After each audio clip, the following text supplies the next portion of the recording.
Sejam bem-vindos ao quinto podcast. Hoje vamos falar sobre o papel do jornalista ambiental em matérias ligadas a mudanças climáticas. Estou com o Sérgio dos Céus Nelson, um abençoado. Bom, sou Rafael Bata, tenho camisa branca, sapatos pretos, calça preta e também óculos, careca e também sou gordinho. Seja bem-vindo ao nosso programa, Sérgio dos Céus.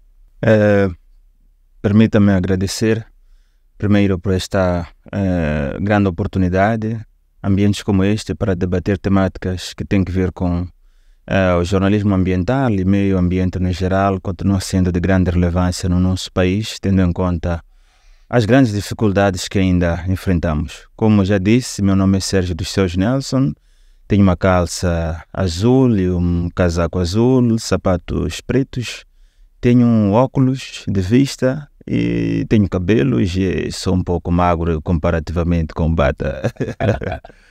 Exatamente. Bom, como eu dizia, o Sérgio dos Céus é abençoado. Ele é jornalista, escritor, roteirista, investigador, motivador, ativista dos direitos humanos.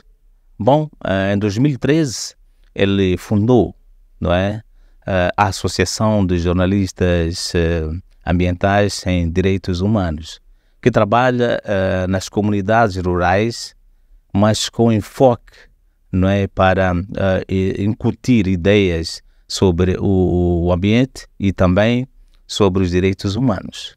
Bom, voltamos para o tema. O papel do jornalista ambiental está ligado mesmo à criação desta associação. Bom, certamente, porque criamos esta AJAD, que é a Associação de Jornalistas Ambientais e Direitos Humanos? Nós fomos percebendo, primeiro por causa da licenciatura, obviamente, fui notando que o nosso sistema de ensino superior, nesta área de jornalismo, ainda existia esta dificuldade em abordar temáticas inerentes ao meio ambiente. E, em algum momento, isto tem uma relação direta com o tipo de profissionais que nós lançamos no mercado. O jornalismo moçambicano é um jornalismo meramente generalista, no seu todo, maioritariamente, melhor dizendo. E em temáticas ambientais ainda temos vários desafios.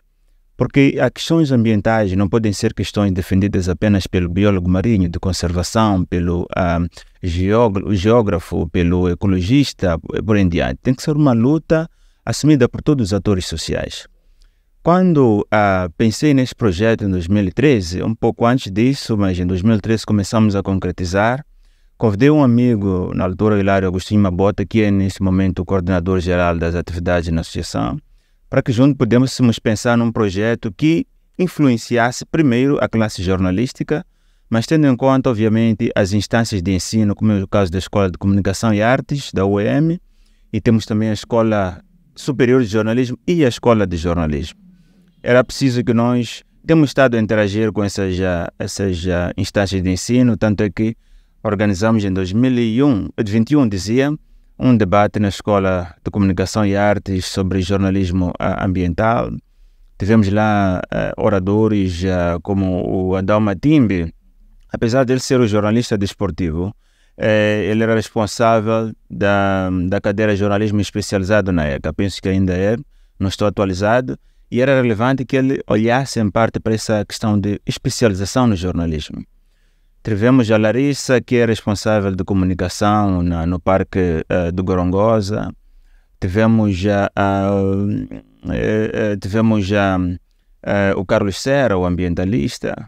Era suposto termos lá o Brito Simango, muito por conta dos trabalhos que ele tem feito nessa componente, olhando para a questão da caça furtiva, os chibejanes, mas por conta da situação político-militar da zona do Cabo Delgado, não pôde estar no evento. Tivemos lá um momento cultural com Stuart Skuma, muito por conta de uma das últimas músicas, o Planet Resolution, que é uma música, na verdade, que nos desafia, em parte, a compreender os ditames das mudanças climáticas, os desafios que ainda existem. Tivemos tantos outros, como o Arsênio Faranguane, diretor da Escola de Jornalismo. Tivemos a Wildan Goveni, que falou sobre o verde urbano, porque essa ideia do verde urbano, nós estamos numa cidade, num contexto que somos mais ensinados a cortar árvores. Isso acontece até quando o indivíduo compra um terreno. A primeira coisa que nós fazemos é abater as árvores. Mas este debate na Escola de Comunicação e Arte não vai se estender, por exemplo, para de ensino um pouco mais para as escolas secundárias, por exemplo, primárias, para incutir desde tenra idade a pessoa saber, o estudante, o aluno, saber que deve seguir a questão ligada ao ambiente? Nós já temos trabalhado nessas temáticas, já penso que 3 semanas, já, talvez um mês. Estive a moderar um painel. Nesse estavam lá profissionais da Livaningo e outras organizações, destacando, já que mencionou a parte da educação, o setor da educação, esteve lá o Dr. Wamussi, que é o diretor nacional adjunto da direção da educação. E o objetivo desta, que certamente foi um convite a mim formulado pela WeWorld, um evento organizado em parceria com a União Europeia. A ideia era debater a possibilidade de inserção nos currícula do ensino primário e secundário, temáticas que têm que ver com o meio ambiente. Porque essas lutas ambientais elas não podem ser assumidas apenas nessa idade adulta. Nós temos que assumir esta luta desde cedo. Porque o que acontece? Nós estamos num país com desenvolvimento humano muito reduzido, aliado aos níveis de literacia que são baixos. O que significa que uma sociedade não letrada ou não bem letrada dificilmente vai compreender algumas temáticas ambientais. É preciso que a nossa sociedade seja capacitada. A ideia da alfabetização, a ideia do acesso ao ensino, porque ajuda o indivíduo a ter uma mente mais aberta a compreender que nada se perde no meio ambiente, tudo se transforma. Se nós deitamos um plástico, uma garrafa no oceano, vamos encontrar resíduos disso, do plástico e etc. nos alimentos que consumimos, como é o caso do peixe. Já tivemos há 1, 2 anos a questão do bazaroto, por exemplo. Números de golfinhos foram encontrados mortos muito por conta do descarte dos materiais químicos dos navios, etc. E ainda hoje, enquanto vinha para aqui, eu estava a escutar uma reportagem de uma dessas TVs, dando conta sobre a venda ilegal de animais marinhos protegidos na região de Mocimboa da Praia, Cabo Delgado. O que significa que o trabalho ainda precisa ser feito, que ainda precisa ser feito é massivo. Olhando nessa questão, o trabalho deve ser feito de uma forma mesmo intensa para que a nossa sociedade possa entender que é bom reservar ou a natureza ou também seguir a questão ligada ao ambiente. Bom, o que é que está a falhar olhando a questão de temos muitas leis, né, aqui no país, mas ainda persiste a falta ou a ignorância no que diz respeito à questão do ambiente? Eu começaria dizendo que nós não somos, no seu todo, uma sociedade ambientalmente agradável. Ainda não estamos a assumir a urgência da proteção ambiental. Quando falo da urgência da proteção ambiental, me refiro a lutar contra a caça furtiva, proteger os ecossistemas, os mangais, proteger, evitar atos nocivos ao meio ambiente. Significa, acima de tudo, controlarmos áreas, por exemplo, como a lixeira do Lene, que continua sendo um dos maiores crimes ambientais que nós temos no nosso contexto, que está a olho nu. Quem passa por esta região consegue ver e sentir o cheiro daquilo. E é preocupante porque nós não temos ainda estudos muito avançados sobre a qualidade do ar consumido na nossa região. Mas é claro que nós temos parceiros, podemos abraçar a Índia, podemos abraçar o Brasil, entre outros países, para compreender o tipo de qualidade do ar que nós estamos a consumir. Porque naquela região vai perceber que existe certamente 1, 2, 3 exemplos de indivíduos que têm problemas, por exemplo, respiratórios. Porque o que acontece naquela região é inevitável que existam problemas respiratórios. Entre outros problemas, os padrões da OMS, da Organização Mundial da Saúde, já têm lá níveis que já preconizam essa ideia de qualidade do ar. O que é que cada nível, que tipo de doença podemos encontrar em cada nível? E é preocupante ver aquilo. Agora, a pergunta que me coloca, o que é que está por detrás? Não basta aprovar leis. As leis devem ser executadas. Nós temos muitas leis, certamente parte dessas leis estão desatualizadas e precisam ser atualizadas tendo em conta ao cenário atual, Porque esse processo da formulação de políticas públicas tem, em parte, um defeito, que é aprovarmos leis que não vão muito de acordo com o nosso contexto. Nós não podemos aprovar leis que têm a ver com zonas de Antártida, zonas de gelo, sendo que nós não temos gelo aqui. Então, precisamos perceber qual é o problema para a região, por exemplo, de Chibouto. Chibouto tem problemas de El Niño, seca, erosão. Quais são as soluções que nós podemos... E é aí, mais do que aprovar a lei, nós temos que ver como implementar essa lei, tendo em conta as realidades de cada local. A ideia, por exemplo, da criação desta associação certamente está ligado a estes problemas que estamos a vivenciar no nosso país, como forma também de incutir, como disse no início, a questão das comunidades que têm trabalhado para incentivar estas comunidades a olhar a questão do ambiente. Não, certamente. E só para fechar, essa ideia das políticas, nós temos que saber desenhar políticas, devemos saber implementá-las e, acima de tudo, nós precisamos ter uma sociedade civil ativa. Porque o governo deve trabalhar ou trabalha em coordenação com a sociedade civil. A sociedade civil é uma espécie de pressão para as políticas aprovadas ou implementadas pelo governo. Se nós não tivermos uma sociedade civil ativa, quer dizer que nós teremos um governo de certa forma relaxado. Então, precisamos de uma sociedade civil que cumpra, na verdade, aquilo que são os anseios, são as dores vividas pela sociedade. Agora, a implementação ou a criação desta associação tem também em vista influenciar políticas públicas, influenciar o sistema do ensino, influenciar os jornalistas, influenciar o cidadão no geral a perceber que todos nós devemos fazer parte deste processo. Porque se nós formos a ver para a região da Costa do Sol, nós temos diversos crimes ambientais. É o mangal que está sendo colocado em causa, são construções desordenadas. Agora, a pergunta que podemos colocar é a seguinte: como é que são tidos os DUATs naquelas regiões de proteção? Quem concede os DUAT, em que circunstâncias e por que depois essas obras são embargadas? Então, esses estudos de impacto ambiental, em algum momento, continuam mostrando a nós que podem não ser no seu todo assim, vamos dizer, imparciais ou confiáveis como devia ser, porque devia ser de simples percepção a ideia de que não se pode construir naquela região da Costa do Sol. Agora, temos outros assuntos que nós temos uma das nossas particularidades é fazer pesquisas. Nós fazemos pesquisas, tanto é que neste momento estamos a estudar a possibilidade de fazer um estudo na região do Parque Nacional de Maputo sobre o impacto de queimadas descontroladas em espécies de pequena dimensão. Porque acontece, se falas de meio ambiente ou vida selvagem, particularmente no nosso contexto, as pessoas pensam logo no elefante, leão, búfalo, nos Big Five. Mas nós temos muito mais do que Big Five nas zonas selvagens. Nós temos animais, temos os caravelhos, temos os aquáticos, marinhos e terrestres. É preciso que nós consigamos compreender a relevância desses animais dentro deste processo todo da ecologia do ecossistema. Muito bem, talvez poderia entrar num ponto para olharmos a saúde do jornalismo ambiental em Moçambique. Ainda está aquém do desejado. Temos, obviamente, bons jornalistas, conheço alguns que estão em diversos órgãos, desde públicos e privados.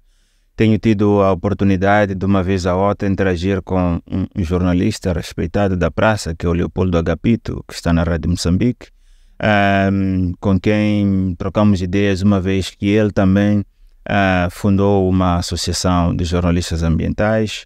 Temos tentado trocar sinergias e esperamos, na verdade, materializar essa cooperação lá mais à frente. Mas agora, olhar para o tabuleiro do jornalismo moçambicano significa perceber que nós ainda não temos, no sentido prático, um jornalismo ambiental no país.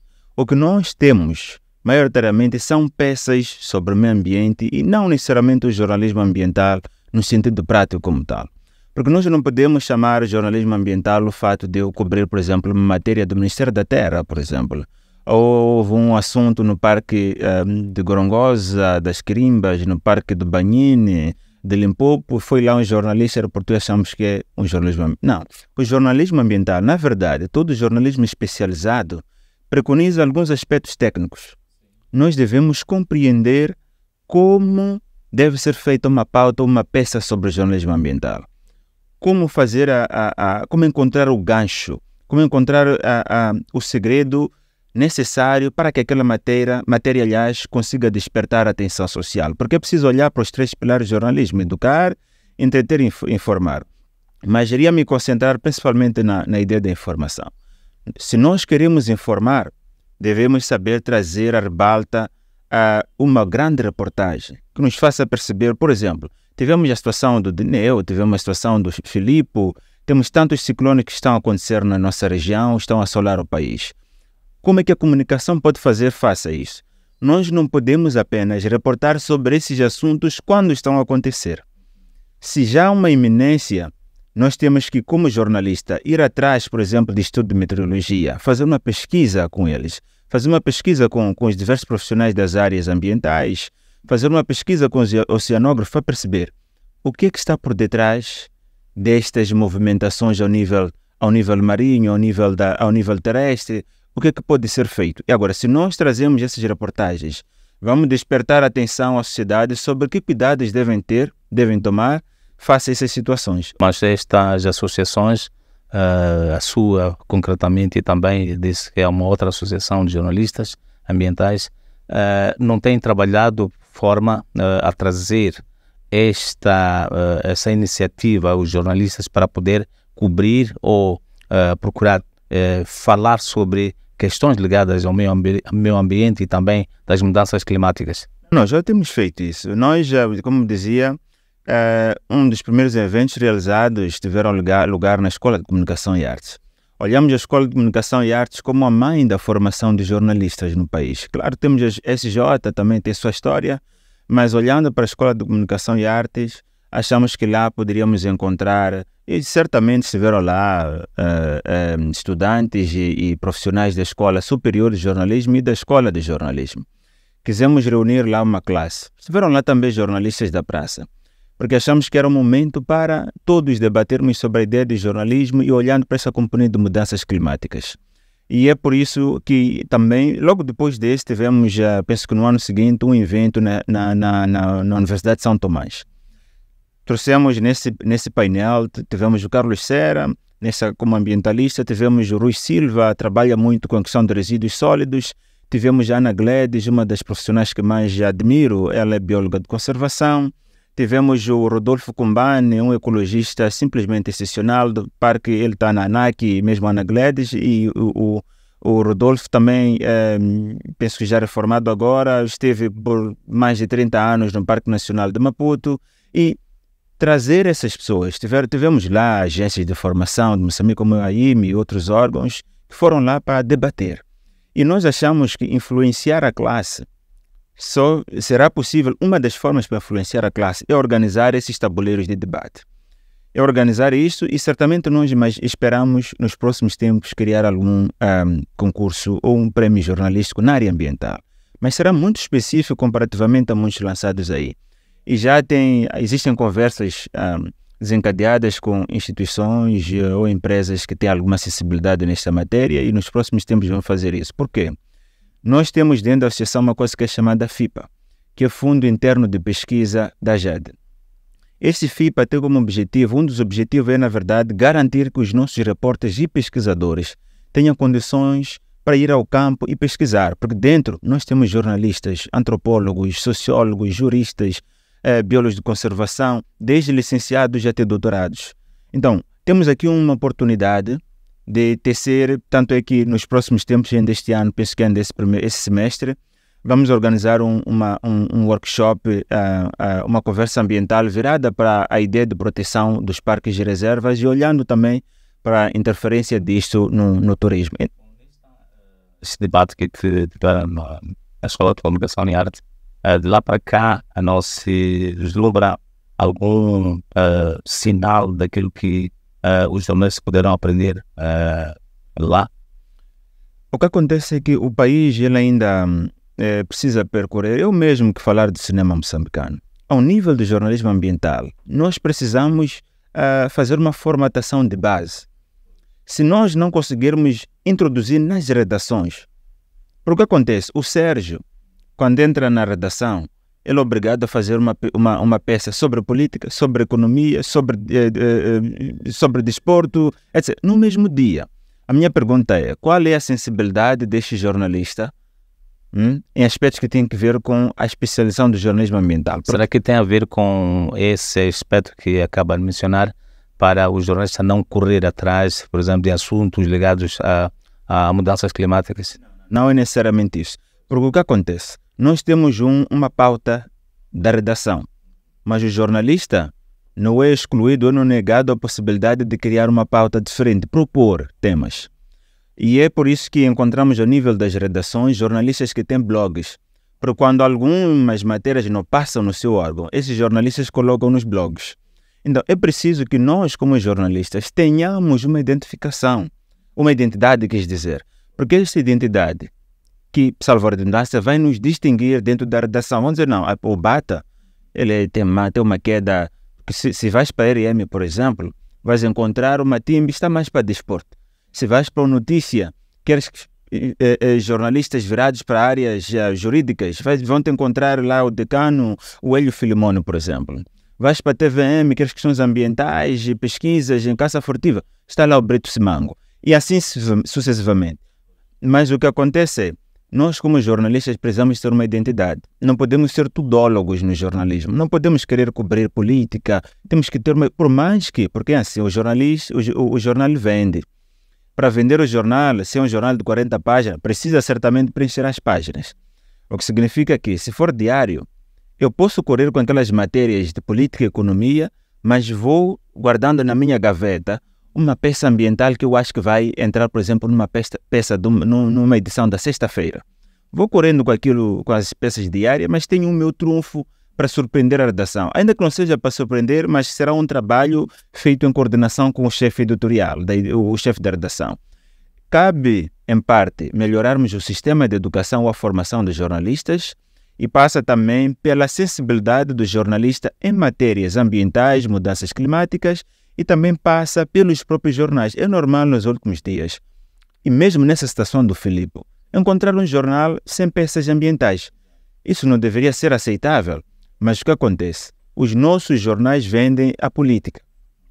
Mas esquecemos que na política, um dos temas mais peremptoriamente ativos neste momento são questões ligadas ao meio ambiente. Não vai falar de política no contexto moçambicano atual e não mencionar questões ambientais.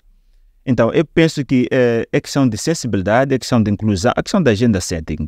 Incluirmos nas nossas pautas essas matérias para que melhor possamos desenvolver reportagens que têm a ver com essa particularidade que é as mudanças, porque as mudanças climáticas vão continuar assolando o país até os próximos anos.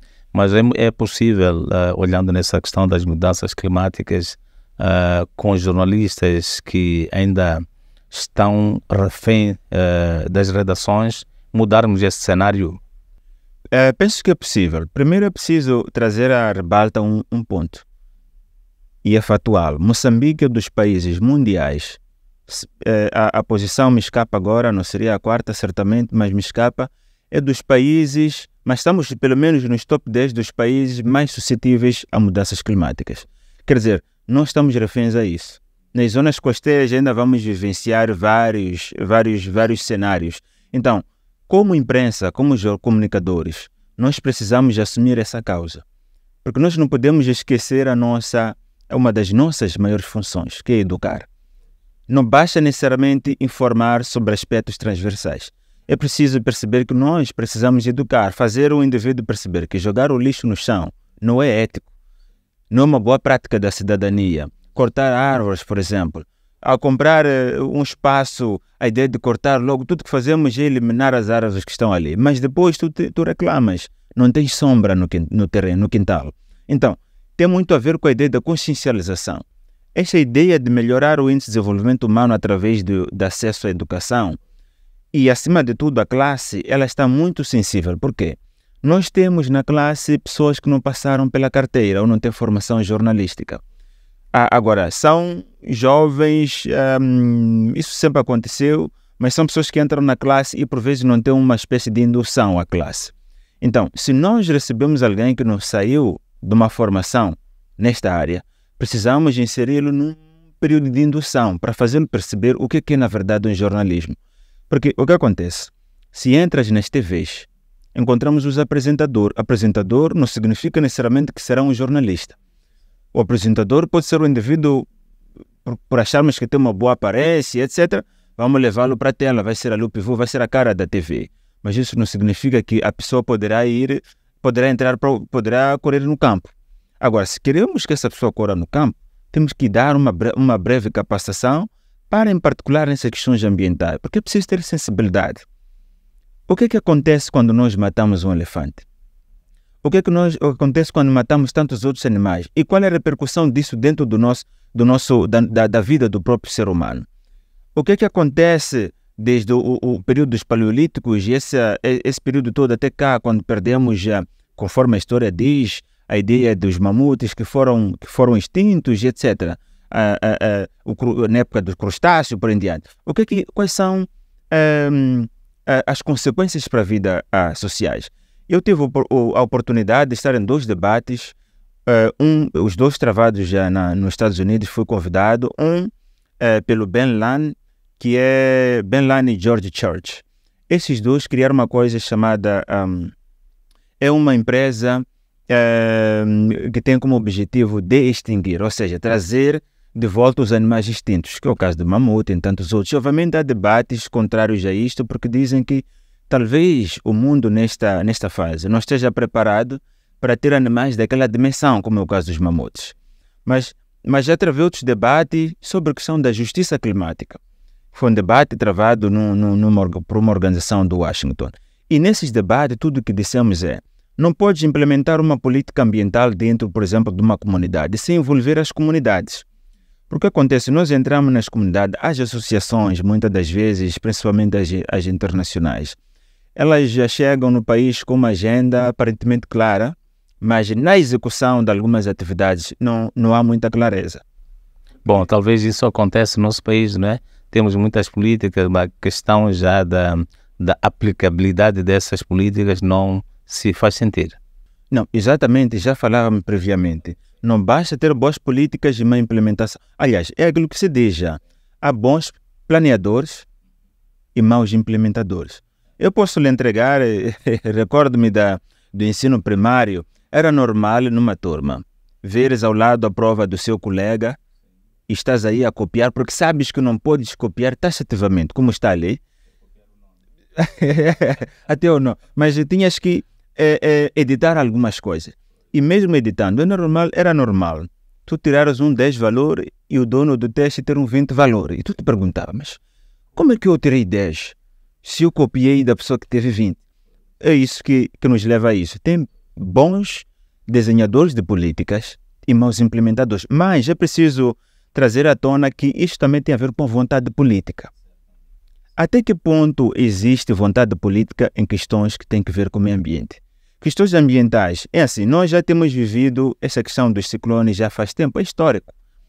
Por que nós temos que estar constantemente alarmados sempre que existe um ciclone? Por que temos que estar constantemente a dizer mudem as chapas, por exemplo, das casas porque vem um ciclone? Por que não existem políticas de habitação inclusivas que garantem que, afinal, é para isso que pagamos também os impostos? Por que não existem políticas que garantem que naquelas regiões, por exemplo, ou há um reassentamento ou há políticas para a fortificação das residências que estão nessas zonas sensíveis a mudanças climáticas, aos eventos climáticos? Por que nós não fazemos isso? A política é o mesmo que direito. A lei, ela não tem sustento ou fundamento enquanto não trouxer resultados satisfatórios para a sociedade. É por isso que existem leis ou decretos revogados. Leis que são aprovadas, mas depois são extintas. Por quê? Percebe-se que esta lei, na verdade, não trouxe os impactos que nós teríamos. Agora, é preciso realmente que as leis consigam transpirar os reais da nossa comunidade, do nosso cidadão. Não basta dizer que o cidadão é o nosso chefe se nós não olhamos para esse chefe quando o chefe precisa. Mas o jornalista não tem essa capacidade de mudar, olhando e percebendo que a questão da informação é o quarto poder e pode mudar isso. Eu tenho tido a ousadia de dizer que o jornalismo está acima disso. Falamos quarto poder, mas se nós formos a olhar, podemos colocá-lo no primeiro, segundo poder. Por quê? um jornalista pode lançar alguém e pode destruir. Um jornalista pode definir uma pauta. Vários assuntos aprovados pelo Estado, pelo governo, tiveram como motivação algumas peças divulgadas pelos meios de comunicação. Agora, o que é que, olhando nesse aspecto, o que é que está a falhar para que os jornalistas não tomem de ação este poder que eles carregam, né, neste caso, para mudar esta questão que não está sendo olhado pelos nossos governantes? Ilustre Bata, diga-me, como é que nós, um jornalista que recebe 1.000 meticais, 2.000 meticais, 3.000 meticais, porque existe isso na nossa realidade. Certamente os números esses podem ser ligeiramente exagerados, mas como é que um jornalista que não tem dinheiro para sair da baixa da cidade, falo daqui da região de Maputo em particular, da baixa da cidade para um hotel Polana, para uma reportagem, porque muitos jornalistas caminham. Como é que um jornalista sem condições terá uma mente pronta para propor soluções, digamos, inovadoras? Porque mesmo essa questão da imparcialidade, é por isso que eu costumo dizer que a imparcialidade ainda é uma utopia, e sempre será.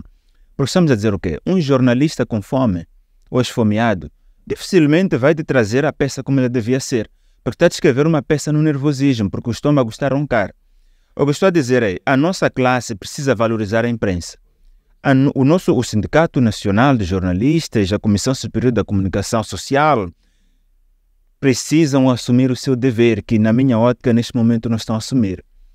Nós não temos a carteira de jornalista até essa fase. O que é que está por detrás disto? Por que é que nós não estamos a garantir carteiras aos profissionais da comunicação social? Então, há uma coisa que está a falhar aqui e pode perceber que é em parte talvez alguma vontade política para que isto não aconteça. Então, a classe acaba ficando um pouco estagnada, muito por conta dessas limitações, mas certamente, apesar das dificuldades, nós temos muito bons jornalistas. O Júlio Manjate, que foi meu docente e o admiro, agora à frente da Sociedade de Notícias, já nos dizia nos tempos que é preciso ter um olho farejador ao ponto de encontrar o gancho. Olhando já a questão de limitações, também já estamos limitados com o tempo aqui, estamos a passos largos para terminar esta nossa conversa. Ainda estava a animar, como se diz, mas últimas considerações. Bom, para mim, novamente agradecer esta oportunidade em nome da Associação de Jornalistas Ambientais e Direitos Humanos e talvez lançar um desafio para a classe jornalística no sentido de apostar na especialização em matérias ligadas ao meio ambiente e, acima de tudo, desafiar as instâncias do ensino. As instâncias do ensino são, na verdade, o berço da especialização. Se elas não assumirem esta ideia de especializar, não basta introduzir uma especialização no último semestre do 4º ano. Os jornalistas precisam, desde o 1º ano, a compreender essa matéria de especialidade, porque se no 1º ano introduzimos a questões de especialidade, quer dizer que no 2º, 3º, 4º já teremos pessoas que estão mais focadas na área política, econômica, etc. Então, precisamos que as instâncias do ensino tenham esta sensibilidade. E os políticos, obviamente, mais do que aprovar, precisam olhar para a sociedade civil como um braço que lhes vai ajudar a implementar essas leis. Então, essa é uma luta que só será possível se todos nós nos abraçarmos, implementarmos ou impulsionarmos mudança face aos crimes ambientais, aos desafios ambientais que temos vivido nos últimos tempos. Muito obrigado, Sérgio dos Céus Nelson, pela conversa que tivemos aqui e continua a ser o mesmo, abençoado e assim está a motivar ainda muitas pessoas que estão a lhe seguir. Muito obrigado. Bom, chegamos ao termo desta conversa com Sérgio Nelson, o meu convidado. Falamos hoje sobre o papel do jornalista ambiental em assuntos das mudanças climáticas. Eu sou Rafael Bate, até o próximo programa.